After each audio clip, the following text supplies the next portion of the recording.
Hello my dear students, सबसे पहले तो आज का जो मेरा वीडियो है इसमें मैं आपको असर्शन रीज़न टाइप के क्वेश्चंस आपको किस तरीके से सॉल्व करने हैं ये बताने वाली हूँ। और इस वीडियो में पर्टिकुलरली पहले तो मैं यही डिस्कस करूँगी कि ये असर्शन क्या होता है और रीज़न क्या होता है। तो आपको पेपर में जो इस टाइप के क्वेश्चंस मिलते हैं उसमें दो स्टेटमेंट्स गिवन होते हैं, जिसको पहले को हम मार्क करते हैं assertion. That means a particular statement that is स्टेटिंग something boldly. कोई भी चीज़ को वो बोल रहा है, कोई फैक्ट को स्टेट कर रहा है। तो एनी स्टेटमेंट जो हमारे सामने कोई फैक्ट को रखता है without having a valid proof that it is true और नॉट। दैट मीन्स ये कोई ज़रूरी नहीं है कि वो जो स्टेटमेंट है जो हमारे सामने रखा गया है कि वो ट्रू होगा। जैसे पुराने टाइम पे साइंटिस्ट भी ये बिलीव करते थे कि अर्थ का जो सरफेस है वो एक फ्लैट सरफेस है, लेकिन कोई एविडेंस नहीं था इस चीज़ को प्रूव करने के लिए। तो वो ट्रू भी हो सकता था और फॉल्स भी हो सकता था, राइट। तो आज हम जानते हैं कि वो फ्लैट सरफेस नहीं है, कुछ डिस्टेंस तक हमें फ्लैट नज़र आता है, लेकिन वो जो सरफेस है वो कर्व्ड सरफेस है। सो ऐसे ही असर्शन है क्या, कोई भी स्टेटमेंट जो स्टेट करता है किसी भी चीज़ को।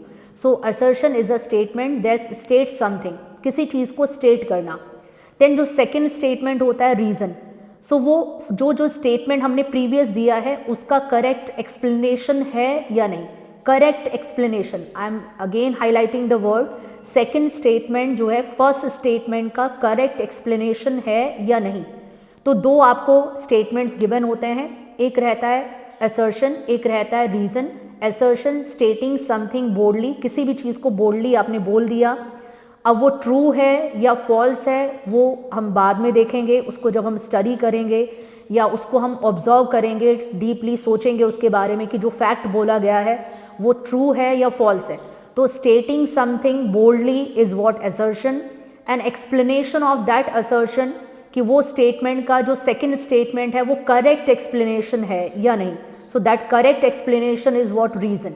अब इसके जो क्वेश्चंस आएंगे उसको किस तरीके से आपको सॉल्व करना होगा, तो पहले तो मैंने इस वीडियो में आपको सिर्फ यही बताया है कि असर्शन क्या होता है। Assertion is a particular statement in which we are stating a particular fact and that fact may be true, that may be false even. ऐसा नहीं है कि रीज़न असर्शन में जो असर्शन होता है वो हमेशा ही ट्रू ही होगा, फॉल्स भी हो सकता है।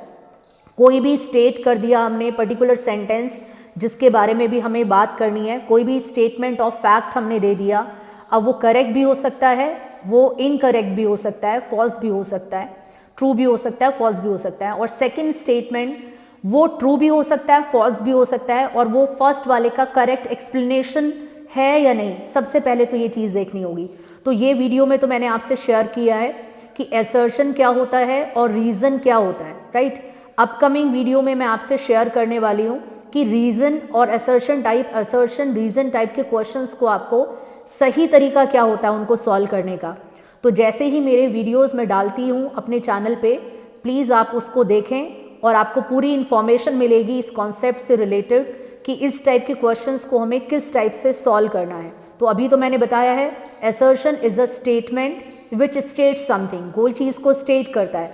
Reason is the second statement which is stating the reason of the first one, यानी कि पहले स्टेटमेंट का वो रीज़न है, एक्सप्लेनेशन दे रहा है वो। अब वो हमें जज करना है कि वो करेक्टली एक्सप्लेन कर रहा है उस चीज़ को या उसको एक्सप्लेन नहीं कर पा रहा है।